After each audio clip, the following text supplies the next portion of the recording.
Hello, salibonani linjani, machona bwanji, makadini. Nasi ndiri pano ndiri pasi petsoka Adoration podcast. Chirongwa chenyu chamunofarira. Muzora nasi ndine varume vaviri vandinawo pano. Mungagona kuzviintroduce here? Nditwa Calvin, tiri muno Dubai. Happy to be here by Adoration podcast again, and I hope we can unpack a lot of things together today. Oh, that's good to unpack it. Okay, can you introduce yourself? Tiripo pachirongwa Adoration podcast. Tiripo tiraitwa Ado. Yeah, nasi ndamboti ndimbokugarisa yayo pasi. Nokuti madzimai achema uko. Madzimai ari kuchema nasi ndamboti regai tidane kavana baba vacho timbonzwa kuti muri kuifambisa sei kunyaya yeco-parenting. Tiri kuifambisa sei co-parenting nokuti ndiri kuona sekuti madzimai akawanda ari kuchema. Icho chinombonzi co-parenting chacho chii?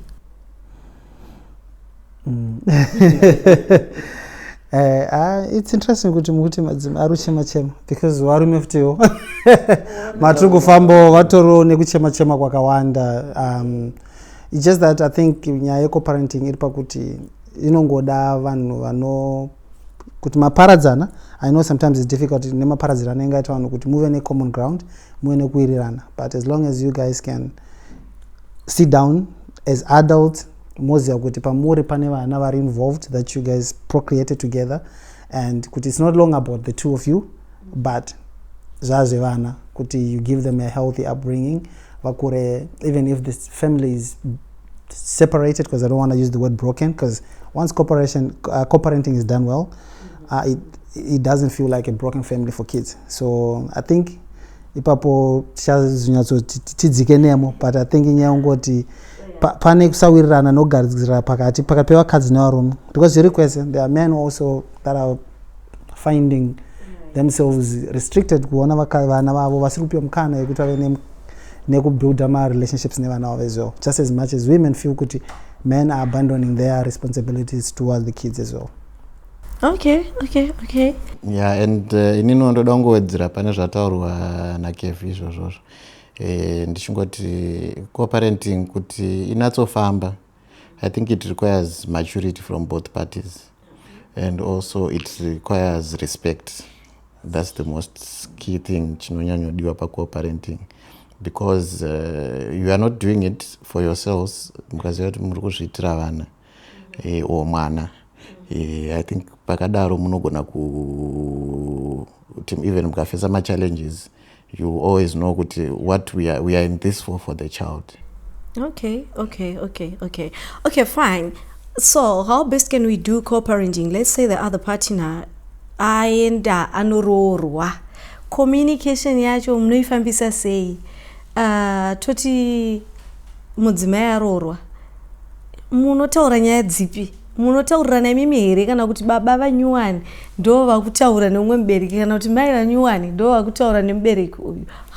How best can you do that co-parenting? Because tiri kuzoita ma-situations whereby anotaura naex wake but there are kids involved. So how best can we do that kuti pasaite musindo kuma-partners edu manyuwani kana avepo? I think it boils down kuti communication with your current partners, or pekutanga, did they know kuti the existence of these kids, kuti of this other man or akaita mwana naye, and the nature ye relationship yachona yakadescribe where yandinayo with the parent, with the other parent involved. Like for me, let's say if I am to meet someone, ndanyatsomuudzera the nature, the boundaries that we have, the kind of conversations we have, because kazhinji kacho kana relationship isina ma-limits nema-boundaries are defined, ndo panozotanga kuita disrespect, or people start overstepping my boundaries, or tanga ku disrespect the other person.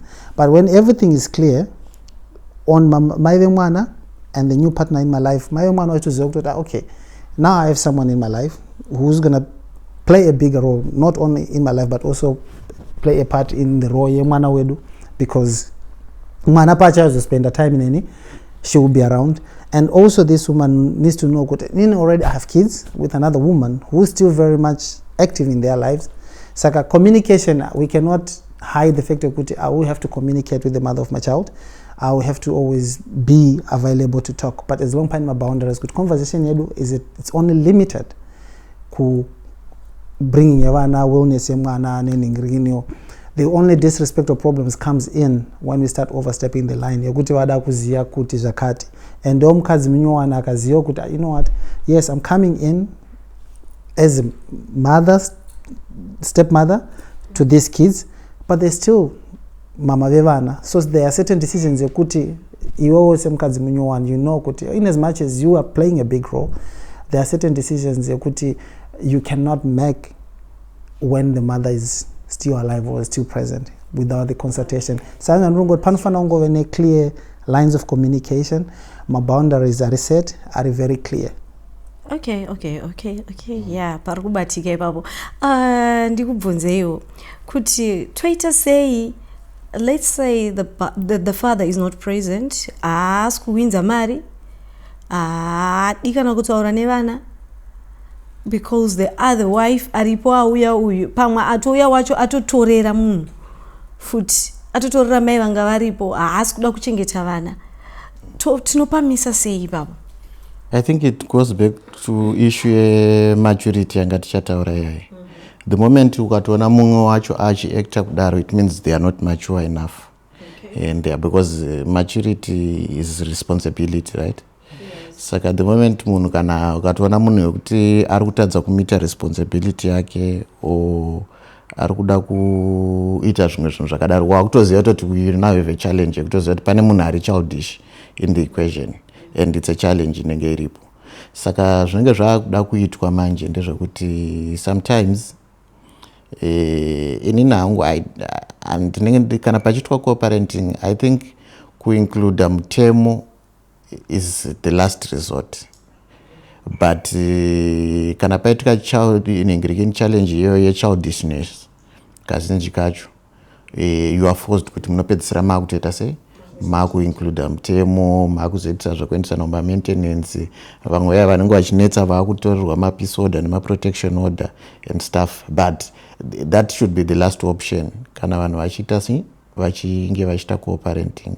Panenge pachingoda kuti vanhu mungoziva kuti izvi zviri kuitira vana, and let's avoid kuti vana vapindane nezvimwe zvinhu vachizoona zvinhu zvakawanda zvinenge zviri very unnecessary. Okay, that's really perfect. Ndikuda kubvunza kuti toti the mom is still single, is not married, and makarambana, then you want to go and see the kids. Ndokuti aiwa zvigona kuti uonere vana utore vana kana uchiuya kuzoona vana unovaonera pamba pangu, unobvumidzwa here kurova masleep over pamba pane vana, kana kuti chinenge chakutotsva futi pakutotora umwe mwana? I think ipapa pakutotanga pakutonditi ona, you have full access to the kids. Why do you want to put limits on how I have access to my kids when you want also me to be present in other things? Ndopa ndiri kupachipatudzoka futi kuna ngoma ado pekuti there is some sort of immaturity, because kana unditi andidi kuonera mwana wangu pasiri panapa. Now at the moment yamuchaita zvokuti ndaita sleep over, makuto create my problems.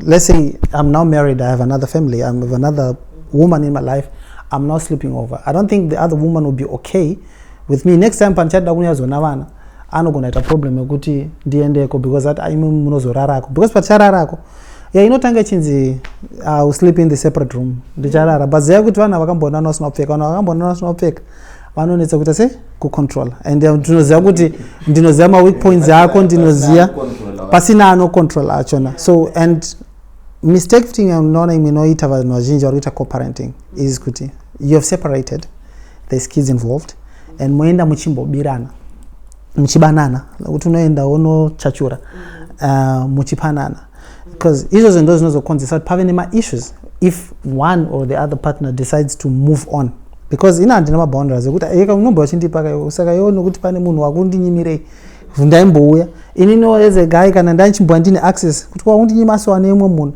So I think boundaries should be laid down from the word. Kana decide out chadana masiana. Let the separation be at chadana tasian. But if you want to work out on building something, then work out on building something before bringing other people into the equation, because nobody knows my problems. Okay. I want to ask again, kuti ndezvipi zvinotarisirwa kuti baba vaite when you're doing co-parenting, kubhadhara school fees here, kutengera vana food here, kana kuita zvese? Ndipo pane hondo apa pekuti like my baby mamas now they are requesting more. Kuti alright, chindivhurira business, chindiita sei, hey ukutofada nemukadzi wako, the stuff, you know. What should a dad do muupenyu hwevana? Tiri kufanirwa kurova 50-50 here, because now they were saying kuti inini ndiri kuchengeta vana, ndiri kuvabikira, saka ritori basa iro, saka iwewe chita zvese. Ukufanirwa kuita zvipi? And I think vana vanongorarama within the means yemaparents avo, whether kuti pari kuitwa co-parenting here kana kuti vanhu vatori mumarriage chaivo vane vana vavo, vanhu vanongorarama within the means yemaparents avo. Kana baba wako ari millionaire, why not? Vanofana pajeti inenge ichitofana kutotengwa kana vana vachi kana zvichiaffordwa. But kana zvisinga affordwi, handitika vana baba kana vachinzi vari kutambira $300 kana $250, panotozikanwa kunzi pa$250 ipapapo share yevana iripo, endowo baba vari kufanira kuzosara vaine imwe share, vangava vaine imwe mhuri yavo yavanenge vainayo or whatever. There is another share that is supposed to be what? Kusarawo ine murume. And then amai vari kuchengeta vana, yes, she has to also contribute. She also has to contribute. Maybe contribution yake, or it might not be as yababa, as kukumbao, like makura tikangoita ngoti nino handizive, but kazhinji kacho ana mudhara wedu ndo vaingobhadhara maschool fees. Kana wakadzingirwa school fees, munhu waitanga kufonera utoziva kuti mudhara, chero ukaudza mhomes unotokutumira tuzomira dhedhe wako vauye manheru tovaudza. So a father will always be a father, whether it's co-parenting or it's not co-parenting. But chinozonetsa manje ndechekuti sometimes vanhu vanenge vada kufixana. Vanhu vanoda kufixana because maybe mumwe ari kuona kuti maybe mumwe munhu aita move on, and pamwe haasati aitawo move on, kana kuti panga achiri kudawo munhu wacho or something like that. Ndopaunoona macases aya kuti munhu anotanga kuita mademands ari unrealistic, ekuti varume vakawanda vari kusungwa, nyaya dzemaintenance. Nyaya dzemaintenance, vana kuti munhu ari kunzi ari kutadza. Of course kuna vamwewo vari kuti vanenge vasingoriwo responsible enough kuti vaite vachengete vana vavo, but vamwe nyaya yekutoti claim yacho yakaitwa it's too much, and odare pamwe rakabva rangobvumo, and then munhu abva atoita sei, abva atonyura. Just to add as well, because my question then you had something to say, kuti unoto inini ndivhurire business and all that and stuff. I think we still need to understand kuti the primary responsibility yedu isusu both iwewe nene is towards the kids. And inini says Ratara mkomado kuti when we are, if let's say I happen to have another family out there, my privileges are kwanika vana vangu vari current family should be the same privileges that my other kids, because vana nde vangu vese, I should be able to whatever zvandu provided these kids vandinawo izvozvi nevana vangu from the previous relationship or marriage should always be the same. It shouldn't come now at the neglect yevamwana kuti ava vanoti ndo varipo vari present, huku ndo dzinonzi mwana wehuku ndi anodya aripo. Isusu pavanhu your responsibility doesn't cease to exist because hausisiri panzvimbo, unotofanira kutoramba uchiita. And then pane zvazotaurwa zvema-unrealistic demands anotanga kuitwa. And the unrealistic demands acho ari paviri, because kazhinji kacho as women you would use the kids as a tool of manipulation and control, kuti ukasadai so auone vana vako or vana vako chavaona sezvakati samambotaura zvokuti unonzi kuti vaone unofanira kunge warara panapa. That's using the kids as a manipulation or as a tool of manipulation or to control how things work out. And as men kazhinji kacho zvava tunoitawo varume, which is also wrong, is they use provision like money, finance as also as a tool of manipulation to control. Kuti ndakukudza kuti iwo kana uchida kuti nditengere mwana chimbovhura chimbondipa uya utore then tasangana but akusotengesa because you're sacrificing for your kids. So andrukuti sometimes people end up using certain women, if you are the mother who has the kids under the your guardianship, normally you use kids as a tool of manipulation, especially mukatoziya kutoti baba vacho vanoda vana vacho vakadzi. You manipulate that system because muzati anyango ndikamuti I know he will do it as long ndikangoisa vana chete anotoya chimhanya ndikamunyepera kuti mwana arwara izvo so ndotoziva kutoti unogona kutoti iwe uri kumba wakatofinhukana zvako wotofunga kuti but Kevin nemukadzi wake vanenge vari kufada ini ndiri ngosotwa pana you know what text a message because you know I love the kids and I will react instantly ukangondudza anything that involves the kids, and women do that. And the same way as men, kuti ndotoudza kuti akada mari yefizi yevana tanga waita zvakati or I withhold certain things that I should be doing kuvana kuti so that you always constantly have a dependence syndrome on me kuti ndiye ari kungoita ngatoita gato ndiba okay hesh pakaipa. Co-parenting is not easy anyway. It's not easy. So yeah, it's doable. So I want to ask, let's say kumusha kwenyu kwaita namo and I know kuti mbuya vevana vashaika and maybe inini na mbuya tanga tichiwirirana kana tete, am I allowed to go ku funeral iyoyo? Inini as a woman usually namo chero munhu nama parambidzwa munhu panama parambidzwa munhu kuya okay yeah panama parambidzwa munhu kuya but then munhu wangu anenge akaroora pamwe inini namai nini hatitoonani hazvisi nani kungozoenda kunobata maoko here nhamo dzapera then tomboti maybe alright mbuya ndo vane vana ikoko ndinoenda but zvekuzonyanyoenda handioni zvichiita ini kungoti pese kwaita nhamo kumusha ikoko uri kungoenda paita nhamo kumusha because tanga tine ukama hwakanaka. I think hazvidi kungoendera munhu akakosha here kana kuti baba vacho kana kuti vafa kana kuti mbuya vacho kana sekuru vacho zvakuenderana nekuti motive yachona behind that, because at the end of the day patinoroorana there are relationships that are built, relationships that are created iwewe nehama dzangu inini nehama dzako, and some of these relationships are lasting, asisineines, they now go beyond us and we need to accept that. And the fact yokuti pane vana mai vangu inini automatically becomes gogo vevana vako, that doesn't change nyangodha kuti inini ndamu upenyu wako handisisimo vachingori gogo vechi.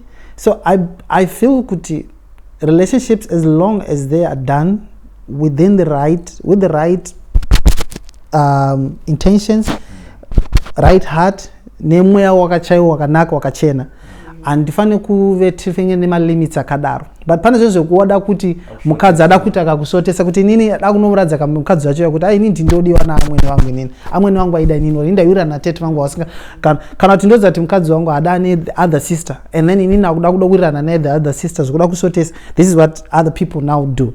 But as long as things are done with the right spirit, with the right intention and the right motivation, and funga kuti we should be able to govern. Ndataura kuti gogo vashaya, gogo vazukuru vako vashaya, yes, you're no longer together with me, you should be able to mourn here based on the relationship that you have, as long as your relationship had stayed, because unowanetsani watadzogarisana naye ndini, unless the divorce was that bitter zokuti it estranged you from the rest of the family. But as long as you still have healthy relationships with this, mai vangu uchiwavonzi vafa ndigogo vevazukuru vako vevana vako ivo, hazvina chinga under normal circumstances, if things are okay, and like I said, if paine healthy, clear, specified boundaries and tichita zvinhu zvinenhingirina hapana zvitasa unotoenda murume wako whoever you're with your current partner zvototadza kana to create a friction pakapedo. That now depends with the people wekuti mune maturity here, makarambana mukataurirana here. So I think kuti vanhu vakarambana vanofanirwa kutaurirana kugara pasi.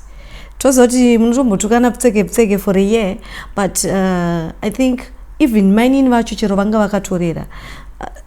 Let's take for instance, inini I don't mind kuti mainini vachitouya tototanga kutotaura saka vana vedu tichava sei, but I'm not part of your family, your husband, but pane vana ndoda kutiwo muti kana vana vakati vakuda fees kuna daddy vavo mutaiwo muchiri kuziva here kuti pane vana, baba mai ngavachifungidza because ndiwo wadiwa ngatichizvigamuchira.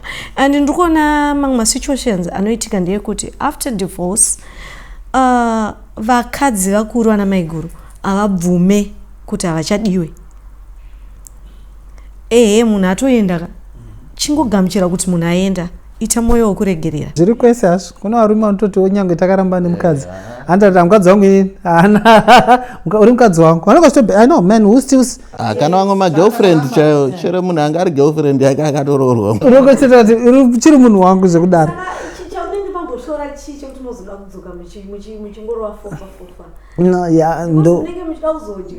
Selfishness unongoti vamwe vane makaro and dzanambuta zvecontrol. Kuna vamwe vanofila kuti some people don't love you enough to keep you, but still they don't hate you that to lose you.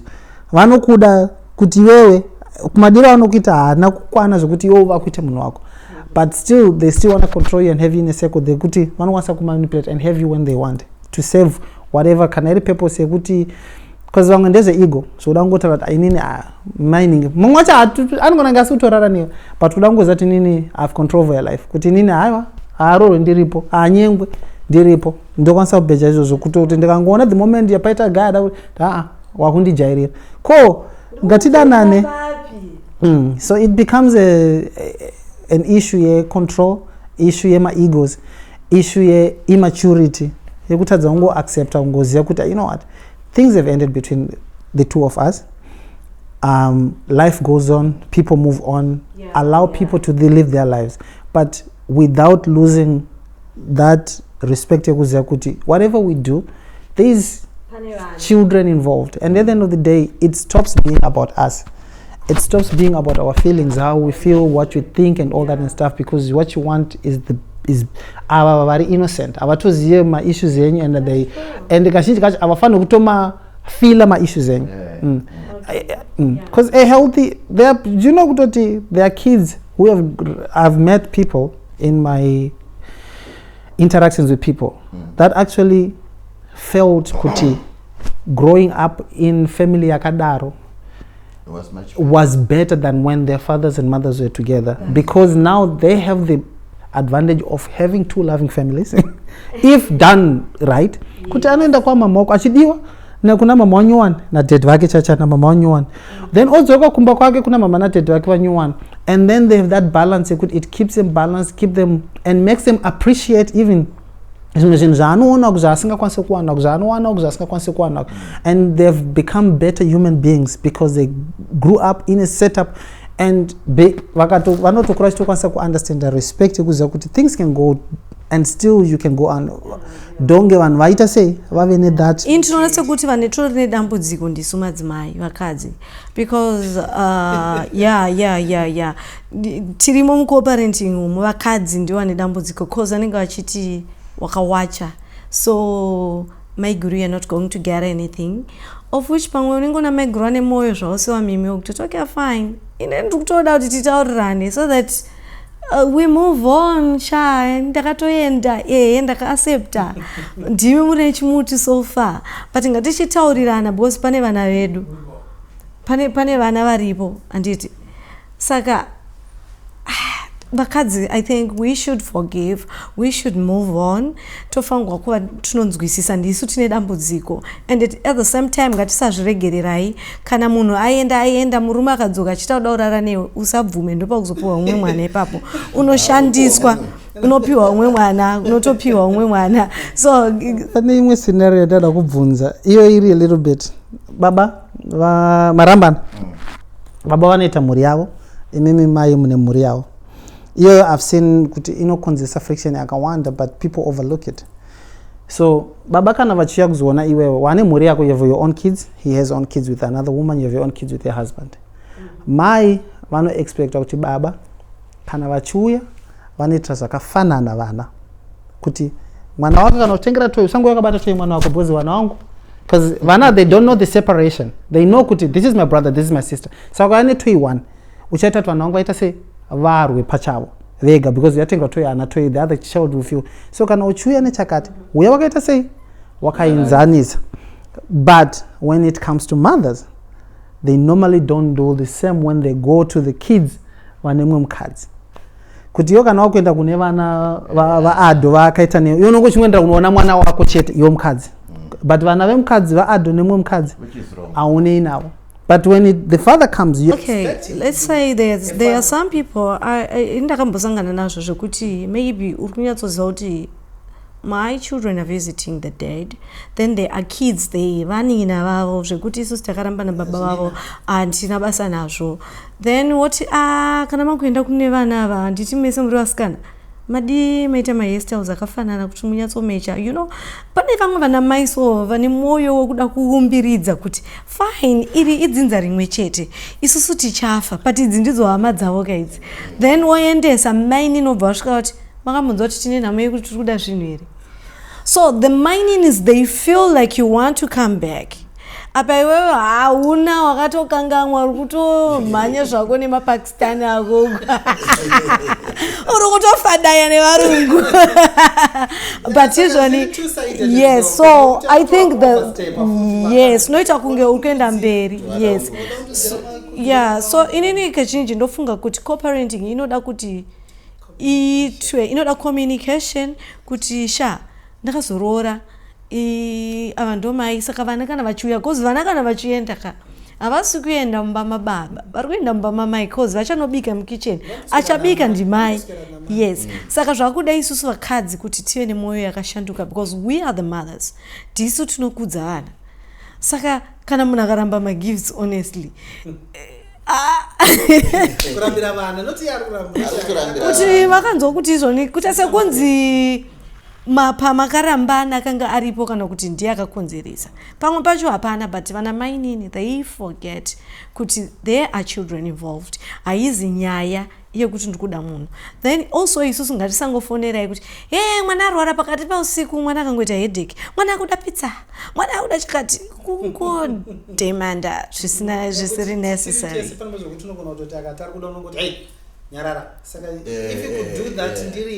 You can still do that in this people. Yes, as long as it's basic shabadara, I think as mothers we should just cater for clothes zvinhu cheaper. Mwana wangu upkeep yake yakanaka here, shanda kaomerwa shande ipi zviri sei, mwana wangu ari kutoda kurukwa, mwana wangu ari kutoda netrip kuchikoro. All right, fine, let's do 50-50.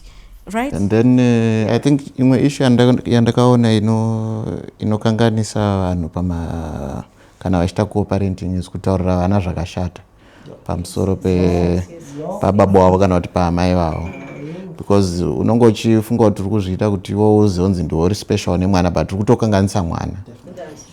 Because mwana always foundation yemwana haichinje. That father will always be the father, or that mother will always be the mother. So I'm not saying grievances anogona kunge aripo, unogona kunge paine munhu zvaasiri kuita zvisiri right, ndezvenyu muri two kana kuinvolva vamwe vanhu vechikuru vamunoudza, it has nothing to do nemwana. But because vamwe vanhu vanenge vachida kuwana like mileage, kuda kudiwa more nemwana kana kuti unoona kuti vanenge vaku yes. Yeah. So that's one thing chandakaona kuti chinowanzo affecta vanhu vari kuita co-parenting. So guys, this is it for today. Tichauya nepart 2 patinenge chibvunzana kuti tovasanganisa sei vana vedu vataita kuma partners edu ese aya. Guys, watch out for part 2. Thank you. Thank you. Bye-bye.